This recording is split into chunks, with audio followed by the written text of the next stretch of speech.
চাকরিটা হঠাৎ করে চলে গেল।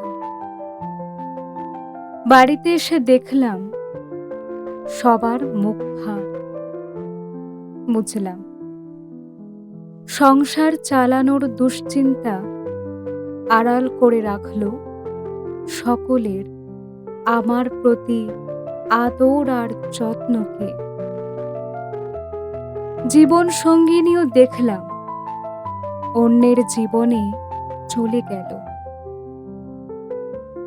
শুধু সে গেল না, আমার পাশে রোদ ঝড় মেঘে চুপচাপ দাঁড়িয়ে থাকলো।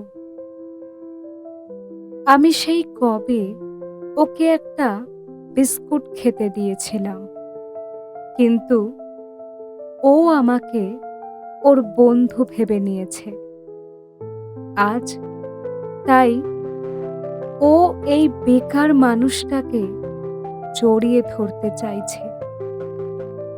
পাড়ার এই অবলা কুকুরটা কি জানে না আমার চাকরিটা চলে গেছে? নাকি সে জানাতে চাইছে এখনো এই হেরে যাওয়া মানুষটাকেও কারোর প্রয়োজন? তাই হেরে নয়, লড়ে বাঁচতে হবে।